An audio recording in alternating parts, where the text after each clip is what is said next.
সকাল সকাল বাচ্চাদের স্কুলের টিফিন নিয়ে আমরা মায়েরা সবসময় খুবই টেনশনে থাকি। সবসময়ই টেনশন থাকে কি এমন করে দিলে তারা পুরো টিফিনটা ফিনিশ করে আসবে। আজকে এইরকমই একটা স্যান্ডউইচ রেসিপি তোমাদের কাছে শেয়ার করছি, ভীষণই হেলদি এবং টেস্টি। এখানে নিয়েছি ডিম সিদ্ধ, সেগুলো অর্ধেক করে কেটে নিয়েছি, আর ছোট করে কেটে রাখা ক্যাপসিকাম, গাজর, পেঁয়াজ আর শসা আর টমেটো নিয়েছি। সেগুলো এর মধ্যে আমি ধনেপাতাও দিয়েছি, আর এর মধ্যে দিচ্ছি গোলমরিচ গুঁড়ো। বাচ্চাদের জন্য যখন তৈরি করবে গোলমরিচ গুঁড়োটাকে স্কিপ করে যেতে পারো। আর দিয়ে দিচ্ছি নুন, আর দিয়ে দিচ্ছি 4 থেকে 5 চামচ টক দই দিয়ে এটাকে খুব ভালো করে মাখিয়ে নিলাম। এটা কিন্তু ভীষণই হেলদি, বুঝতেই পারছো সব রকম ভেজিটেবল এর মধ্যে রয়েছে, তার সাথে টক দইটাও কিন্তু ভীষণই ভালো হেলথের জন্য।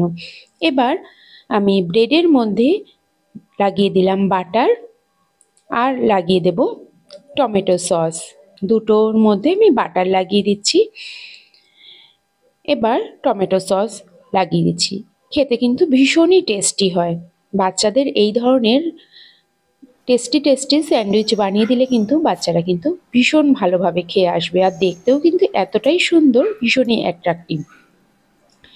ডিম সিদ্ধটাকে এইভাবে উল্টে আমি রেখে দিলাম, আর তার উপরে আমার মিক্সচারটা আমি দিয়ে দিচ্ছি, সুন্দর করে সাজিয়ে দিচ্ছি। এবার ব্রেডটা লাগিয়ে দিলাম। ঠিক এইভাবেই যদি আমরা বাচ্চাদেরকে টিফিনে বানিয়ে দিই না, বাচ্চারা কিন্তু একদম আনন্দের সাথে সমস্তটা খেয়ে নেবে। এবার দিয়ে দিচ্ছি চিজটাকে একটু পুড়িয়ে নিচ্ছি, কারণ স্যান্ডউইচে চিজ দিলে টেস্টটা কিন্তু অনেক বেশি ভালো হয়। আর তোমরা সবাই জানো যে চিজটা আমরা স্যান্ডউইচে মোটামুটি সবাই দিয়ে থাকি। এবার স্যান্ডউইচ মেকারে তোমরা করতে পারো, অথবা কোনো প্যানের মধ্যেও কিন্তু বাটার লাগিয়ে করতে পারো।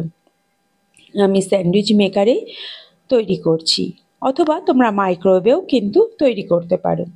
আর যাদের কাছে মাইক্রোওয়েভ বা স্যান্ডউইচ মেকার নেই, তারা কিন্তু প্যানের মধ্যে করতেই পারো এটা স্যান্ডউইচটা। হয়ে গেল, এবার এটাকে বের করে নিচ্ছি, 3 কোণা করে কেটে নেব। তাহলেই দেখো দেখতে কতটা সুন্দর লাগবে। কাটার সময় একটু খেয়াল করে কাটবে, যাতে ব্রেডটা এবড়ো খেবড়োভাবে না কাটা হয়, তাহলে ভিতরের মিক্সচারটাও কিন্তু বেরিয়ে আসতে পারে। এবার এইভাবে আবার সব কটা আমি কেটে দিচ্ছি। দেখো দেখতে কতটা সুন্দর লাগছে, ভিতর থেকে কিন্তু ডিমের কুসুমটা কি সুন্দর করে দেখা যাচ্ছে। বন্ধুরা, রেসিপিটা যদি ভালো লাগে লাইক, শেয়ার, কমেন্ট আর সাবস্ক্রাইব করে পাশে থাকবে। পাশে থাকা বেল আইকনটিও বাজিয়ে দেবে, তাহলে আমার ভিডিও সমস্ত নোটিফিকেশন তোমাদের কাছে সবার আগে পৌঁছে যাবে।